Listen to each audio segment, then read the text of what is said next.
Welcome to Conversations from St. Norbert College, a program that encourages good discussion in our community on today's local and global issues. Now, your host for Conversations from St. Norbert College, author, professor, and nationally known sports economist, Dr. Kevin Quinn. Welcome to Conversations from St. Norbert College. I'm Kevin Quinn. Our special guest is Hall of Fame coach Muffet McGraw, and we'll discuss her remarkable career at the University of Notre Dame. Ann Muffet McGraw just finished her 27th season, 32nd overall, as head women's basketball coach at the University of Notre Dame. Her program is known for consistency and excellence. On June 11th, 2011, McGraw was the first Notre Dame representative to be inducted into the Women's Basketball Hall of Fame. Muffet, welcome to the program. Thanks, Kevin. And thanks for being here on the St. Norbert campus, and we're looking forward to learning a whole lot about women's basketball and your experience at Notre Dame and elsewhere. So why don't we start off with you telling us a little bit about where you grew up, how you grew up, and how you got to be where you are. Well, I come from a big family, 4 boys, 4 girls, a lot of boys in the neighborhood, so I was a tomboy. I was outside playing all the time. We lived just outside Philadelphia, and what a great place. Who would have thought that the priests in the Catholic Church would be ones that would be promoting girls' sports way back when? They started way before Title IX. So it was exciting for me to be able to get a start in basketball. You learn so many things from playing sports. Grow up playing, went to college at St. Joe's, played there, and then when I graduated, decided, what am I going to do now? I was a sociology major. I love sports. A coaching job opened. I took it, and from my first practice, I knew this is it. I found my passion. That's great. So you said you grew up in the pre-Title IX era. So fortunately, I suspect that a lot of the folks who are watching now have no idea what the pre-Title IX era was. So can you talk about what it was like to be a female athlete before that law went into effect? Well, there was no acceptance by society. If you were a girl playing sports, you were looked at a little funny. I think that people kind of equated that with the tomboy image of you wanted to be a boy, you wanted to be out there doing all the things the boys were doing, and they were having fun. Playing sports was a lot of fun. We played everything growing up. Played baseball down at the park, a little football, basketball. I mean, we played everything, but there weren't any teams. There was no organized girls' sports. So we'd go watch the boys play baseball, watch them play football and basketball, but we never had a chance to participate until Title IX came along and really opened the doors for all girls to be able to play sports. I remember I was in middle school at the time, and I don't think that the administrators quite knew how to handle all that. And what I remember is that they had the boys and the girls in gym classes together for a while, but they bought for the girls the most hideous-looking gym uniforms to kind of reduce the temptations that might have existed. I think they've gotten past that a little bit now. So. In some places, girls' basketball was very different than boys' basketball. Was that true where you were growing up, or did you play the standard? Yeah, when we started, it was 6 against 6 instead of 5 against 5. It wasn't even close to the version of the boys' game that I was playing down at the playground with the guys. So, 2 at one end, 2 at the other end, 2 that got to run back and forth. That was me. I was a rover, but it was just not the same game.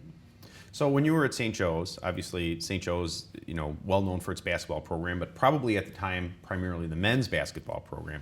So talk a little bit about what the facilities differences were, the travel arrangements, et cetera. All things now that cannot be, but well, allegedly cannot be, right? Yeah, right. It was funny. It was the first year it was a sport at St. Joe's, and so when I got to college, I thought it would be so different than high school, and really it wasn't. We didn't have practice gear, we didn't get shoes, we had to drive ourselves to the games. We waited for the boys to finish practice, and then we got the gym. There was no practice scheduling of women are here and the men are here. We just kind of followed behind them. They were traveling in a completely different way than we were traveling. We didn't get per diem. We really played for love of the game. There was no scholarships back then. Everybody just played because they loved basketball.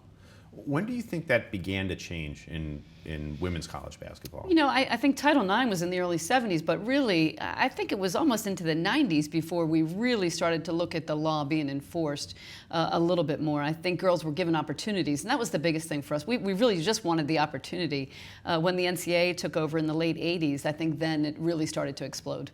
Right, the NCAA was not really on board with Title IX, and there was a separate women's conference, right? Yeah, we were AIAW for the longest time. In fact, there was one year we had 2 champions, the AIAW champion and then the NCAA champion. And then after that, everybody merged over to the NCAA. Was there a watershed event that made the NCAA see the light, do you think? You know, I think the old guard thought, hey, we didn't have any opportunities. We finally got them. The AIAW is a women's group. It's all women. It's all about women. The NCAA is this big conglomerate trying to take over because now they see we're having a little bit of success and a little bit of fun with it. So they were a little reluctant, I think, to merge over. But I think generally the student athletes were the ones that really, we all wanted to be under one umbrella. And it makes sense. I mean, I know that we're in two conferences here, one for all of our sports except for hockey, and one for hockey. And it's complicated to try to keep track of it. I mean, subtle differences in rules, are, you have to almost hire an attorney to try to keep track of that. And for those of you that aren't familiar with it, the NCAA manual is about that thick. It is. How do you keep up with all that stuff? Well, we get tested on it. We're tested on it every year before we can go recruiting. We have to pass a test, and there's a lot of studying going on right before that because it's impossible to really know all of the rules. But at Notre Dame, it's important for us to follow the intent, not just the rule, but what is really the intent of this rule, and trying to do things the right way, which in college sports right now is beginning to be an anomaly. Mm-hmm. Well, actually, it's something I was going to ask you about later, but I might as well ask you now. You hear every day, almost, there's some scandal in men's college sports, okay, with recruiting or athlete behavior, et cetera. You almost hear none of that in women's college sports. Why is that? Well, that's the great thing about women's sports, I think, is what we're teaching these young women, and they don't get into trouble. I mean, certainly there's cases where it happens on select campuses, but really, generally, they're good kids, they're good students, they're out there for a reason. There's no money, there's no agents, there's no posse of people in their life that is trying to urge them to go down a different path, to create some friction among the other athletes about who's going to get the better deal, when are you going to the NBA. I mean, there's so much more money involved. And are you Nike, Adidas, Under Armour? What is your affiliation going to be? When they see them at a young age, they really try to do that. But with women, we don't have the money. I think in a lot of ways, if there were more money, there probably would be more cheating. Yeah, that's probably true. I mean, there is a fair amount of money now in women's college sports. The NCAA final drew about 4.3 million viewers, which is amazing. I mean, that's amazing. 4.3 million. If going back 25 years ago, would you have imagined that 4.3 million people would be watching? No, we wouldn't. We were happy when we got the games on TV. ESPN came in and put the games on, and you'd get a decent crowd at your home games. You'd think, wow, this is great. But now to have that kind of national audience, I think the women's game is really on a great trajectory right now. What do you think are some of the differences in the women's game versus the men's game, and sort of the ethos of it? And I mean, obviously, not the physical part of it, but just how is the game different? I was watching ESPN Classic one day, and a pro game was on. Larry Bird was playing. And when I watched the game, it was interesting to me to see the correlation to the women's game now. Mm-hmm. There was just great, unselfish play, moving the ball. There wasn't a lot of dunking. It was a fast-paced, entertaining game, but it wasn't above the rim, and it wasn't a real physical game at that time. And I think that's very similar to the women's game. We shoot the ball pretty well. We do some things well, but we're playing under the rim. We're an unselfish kind of team where we like to pass the ball and make the extra pass. But I think it's a great spectator game. I think our crowds are growing every year. Well, I think one of the great innovations in basketball is they wear looser shorts than they used to back then. That's good for everybody. I think they're getting tighter now. Oh no, I'm not looking forward to that. Now, you actually played professional basketball. I did. So it was with the Women's Professional Basketball League. I don't know if a lot of people know about that. We all know about the WNBA, but tell us a little bit about that league. Well, I don't think anybody knew about it even when it was in existence. We used to count the number of people there during the national anthem, and we could pretty much get through the whole crowd. We're on a first-name basis with everybody in the arena, and we played in these giant arenas, which was really not a good idea. A lot of financial problems. The league only lasted a year or two, but it was so fun to be able to do something like that you love and get paid for it. And you did get paid a couple of times. Our checks stopped coming in. My salary in the early 80s was $11,000, and I couldn't have been happier. That was the best news I ever heard. Of course, we didn't get paid all the time. You had to rush to the bank and see if the check would cash. My husband would wait outside of practice with the car running, so we'd be the first player to get to the bank because he didn't have any kind of automatic deposits in those days. And the first 4 or 5 might cash, and the rest unfortunately didn't. So it was a great start. I think the NBA folded maybe 9 or 10 times before it got up and running. So we're in great shape right now with the WNBA. Yeah, I mean, it has a following, and one of the things I think that's wonderful is that the NBA has a commitment to making that work. I mean, I think they realize that there might be money to be made at some point down the road that could be pretty impressive. Well, I'd like to talk a little bit about your own experience. I mean, you've been at Notre Dame for a long time, and you've had unbelievable success, including 5 Final Four appearances. Congratulations on that. I want to ask you about your 2001 national championship team. So tell us a little bit about the team, who was on the team, and why that was a special year. Well, that's my favorite one to talk about. We had a fantastic team, but we had a center who was about 6'4", and she was the National Player of the Year. Not just National Player of the Year, she was the Scholar Athlete of the Year, the National Student of the Year in all sports. She was a phenomenal person, great ambassador, played in the WNBA. Ruth Riley, one of the best to ever play for us, from Indiana. So she had a great career. My point guard, Neil Ivey, is on my bench now as one of my assistant coaches. She was the best player in the nation at her size. She won the Point Guard of the Year award.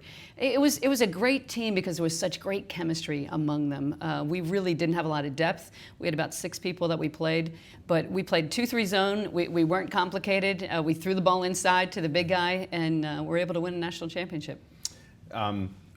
There must have been a time during that game where you realized, oh my God, we're going to win this.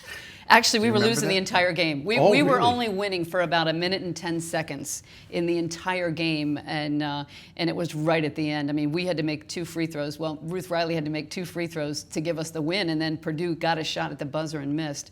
So it was one of the most exciting championships games I think we've had. Wow. Well, do you remember that moment when it dawned on you, this is really going to happen? I mean, the final buzzer went off, and that was when we knew, it was official. And I remember just kind of sinking to the ground, thinking, "Wow, we did it." I just, the feeling of euphoria and the joy on the faces of the players, celebrating on the court, and I was happy. I remembered to go shake hands with Christy Curry from Purdue because I thought I'm going to be running out to celebrate with the team. But it was such an exciting moment for Notre Dame.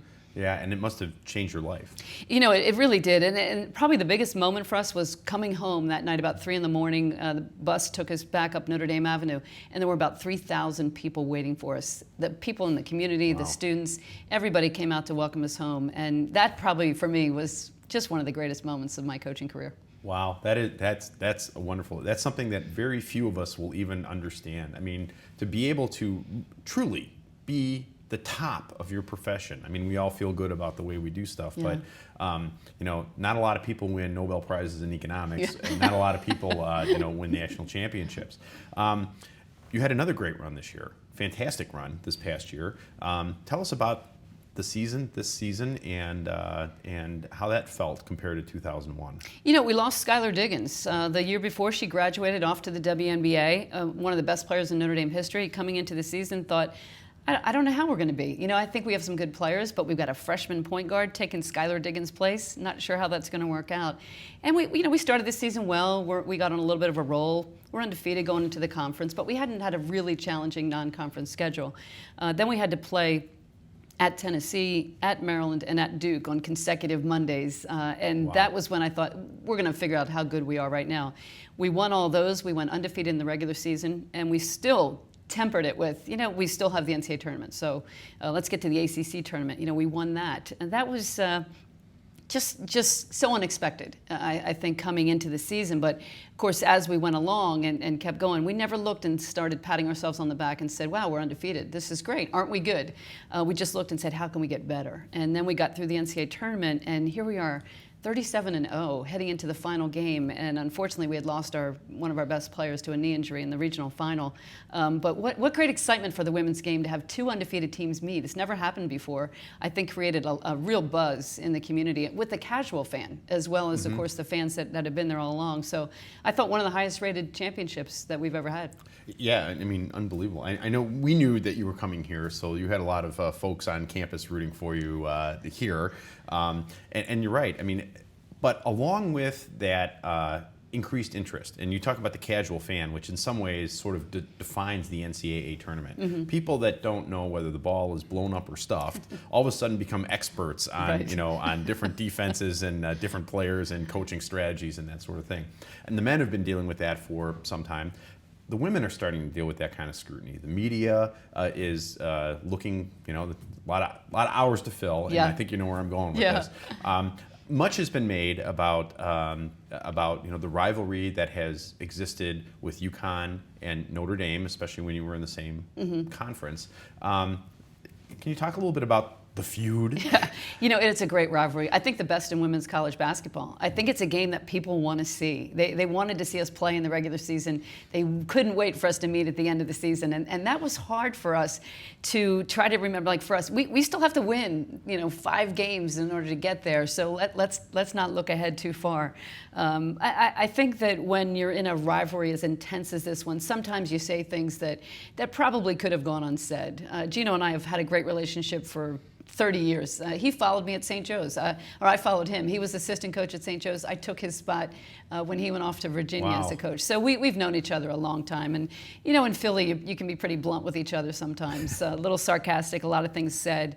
I really didn't put a lot into it. And, we've both gotten past it. We just saw him at the recruiting in the spring. And we're ready to, we've moved on way past that. And what a great season they've had. Yeah, it's such a small world. It's such a small community, especially at the top of the profession like you guys are. Yeah. And it sort of reminds me of the movie Grumpy Old Men, in the small town in Minnesota that you might not, be best pals with somebody, but they're part of your life, and that's going to be that. Well, I mentioned that you guys were part of the same conference, and you're not. Okay, so now you're in the ACC. Yeah.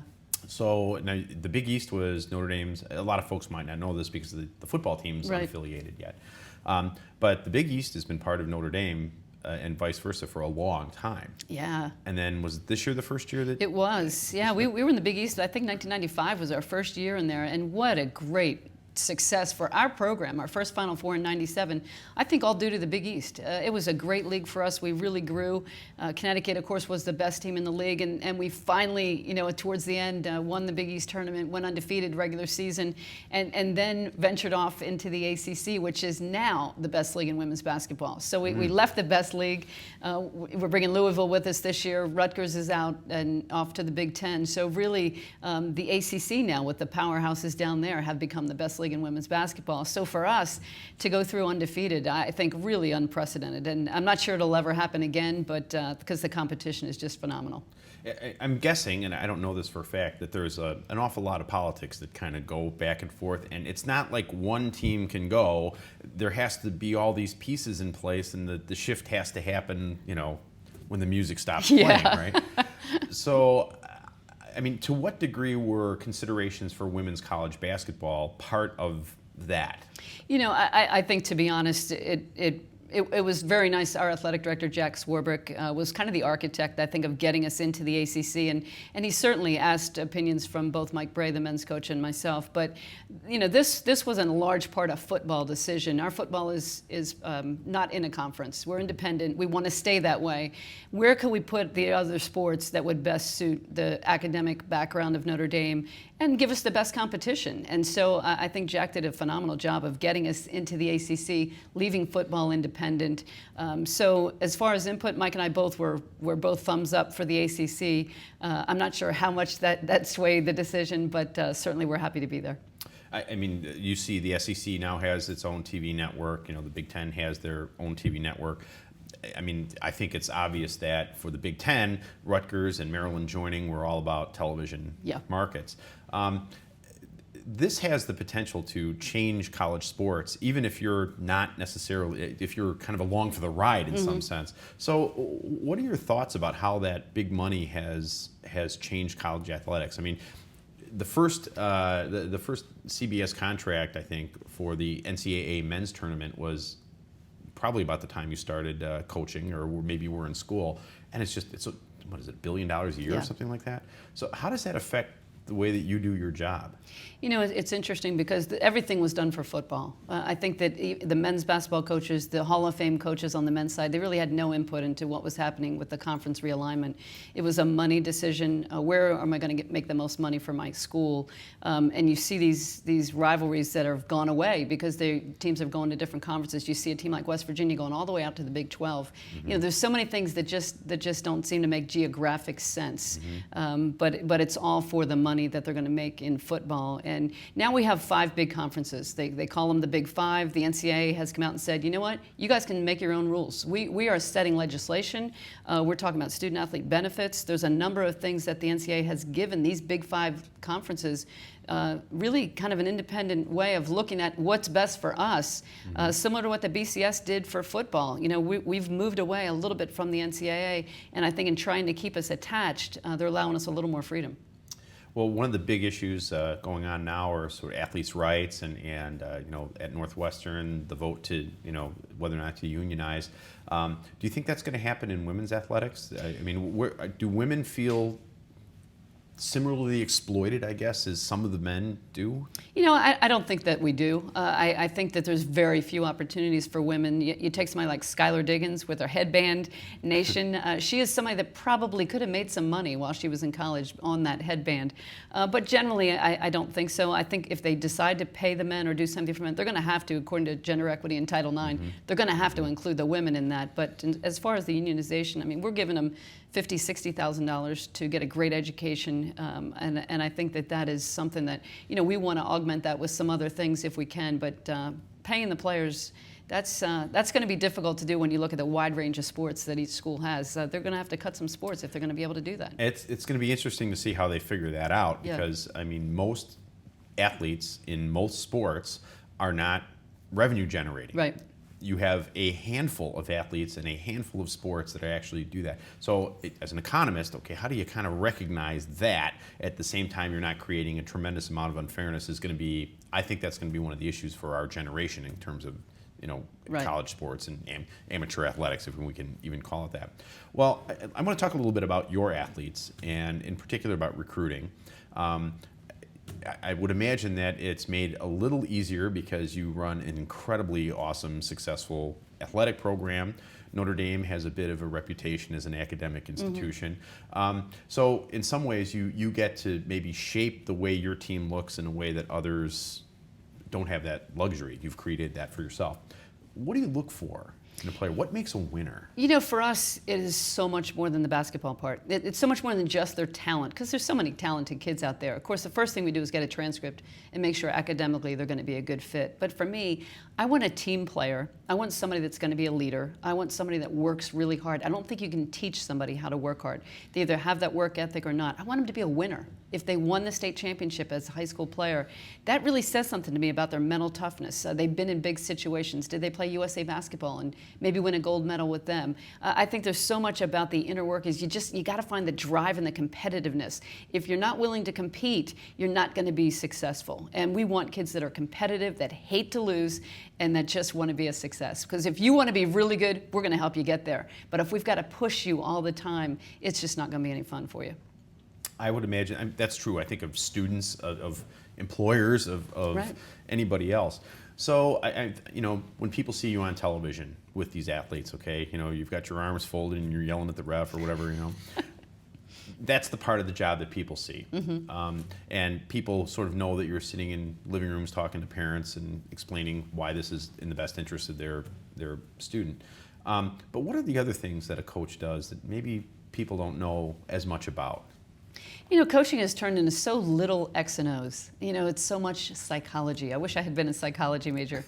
Kids are going through so many different things now. The social media. I mean, that wasn't around 10 years ago. It's so different. Everything you do is under the microscope. Everybody that has a phone has a camera. You have to be on guard all the time, no matter where you are. People can Photoshop things in. So, you know, kids they're much more in the limelight, and there's a lot of people out there that are saying things about them that they don't really want to read. So, you know, there's a lot of that going on that they have to deal with, and their confidence can really kind of sway up and down. You know, being involved in the community, being out and being a role model and speaking in the community to generate that fan base. In women's basketball, we still have to do a lot of that groundwork. We don't just show up for the games and hope the fans show up too. We want that relationship with them. I think it's really important for the women's game to do that a little bit more.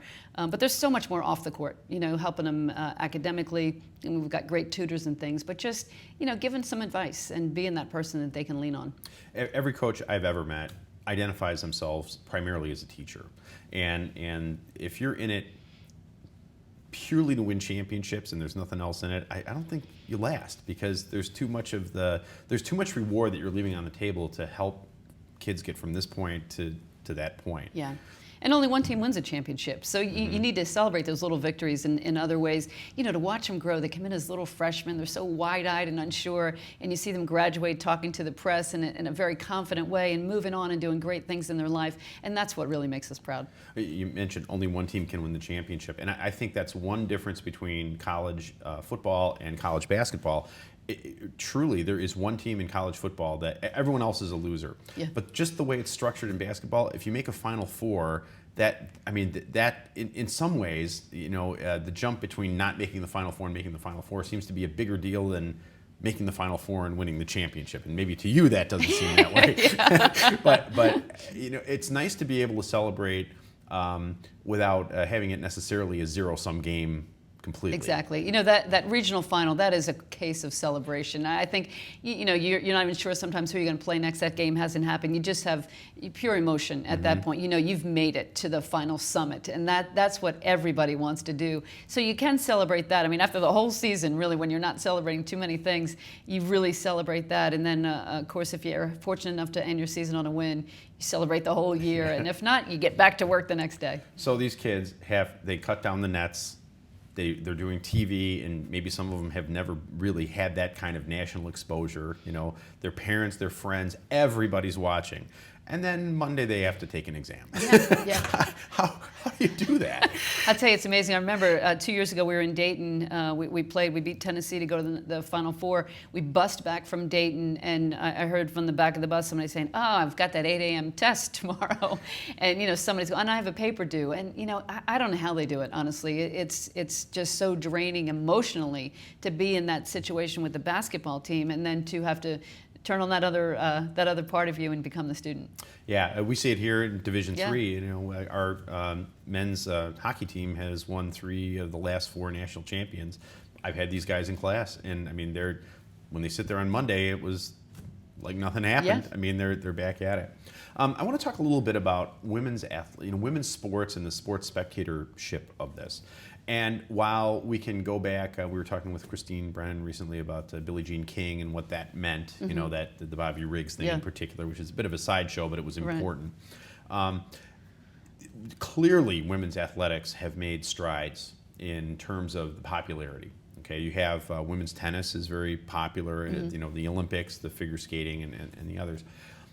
So it seems like women's individual sports seem to be doing fairly well compared to the men's. But the team sports don't seem to attract the same kind of attention yet. So I'm just wondering what your thoughts are on that. I mean, why has this not moved faster? I know. I think it's moving. We're moving the needle, but it's not moving as fast as we would like it. And we've been fortunate at Notre Dame to be in the top 5 in attendance, and our attendance continues to grow, which is a great thing. I think across the country you're seeing women's attendance growing. But in women's basketball, you follow one team. You don't follow the sport. So if there's another game, you're probably not going to watch it because you're really only following your team because you have that relationship with them. And so we need to do more to try to attract more people, because when we go to regionals that are in a neutral site, we're just not getting the crowds that the men are getting. I think you look at soccer's growing in attendance. I think you see that, but still we're not filling the seats. I'm not sure on the men's side in college if they're filling the seats either. I think the Olympic sports are both really struggling to find attendance. There's so many things to do now. There's so many things on TV. You got your remote devices. You can watch so many things. I think maybe we need a little less TV and get a little more people in the arenas. That may be the way to go. That's such a challenge because as the technology has gotten better, I mean, you're practically there. Yeah. You get 70-inch television with surround sound, and you have 8 million cameras there, and it's only a matter of time before they put cameras on athletes and figure out a way to make that part of the experience, which I'm not necessarily sure we all want to see. So thank you for being with us today, and thanks to all of you. I hope you've enjoyed our show. I'm Kevin Quinn. Until next time, best wishes for good conversations from St. Norbert College.